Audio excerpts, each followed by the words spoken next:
जानते हैं कि वेदों के अनुसार इस संसार की रचना किसने की, इसका पालन पोषण कौन करता है और क्या यह सृष्टि अनंत काल तक बनी रहेगी।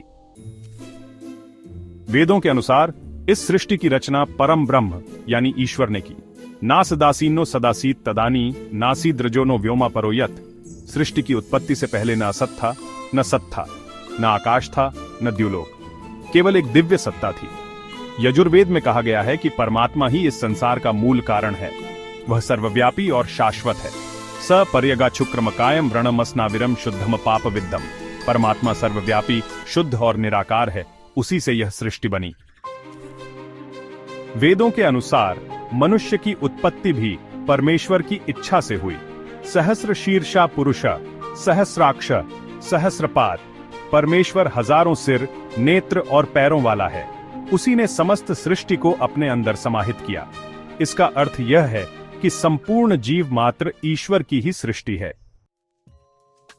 वेदों में बताया गया है कि ईश्वर ही इस संसार का पालन करता है।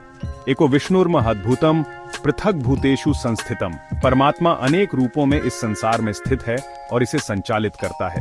यजुर्वेद में भी यही कहा गया है कि ईश्वर ही माता, पिता और रक्षक है। त्वम माता त्वम पिता त्वम बंधु त्वम हितम। हे प्रभु, तुम ही माता हो, तुम ही पिता हो, तुम ही हमारे सखा और रक्षक हो। वेदों के अनुसार यह संसार अनंत काल तक नहीं रहेगा। यथा पूर्वम अकाल्यम सृष्टिरायाति पुनः पुनः।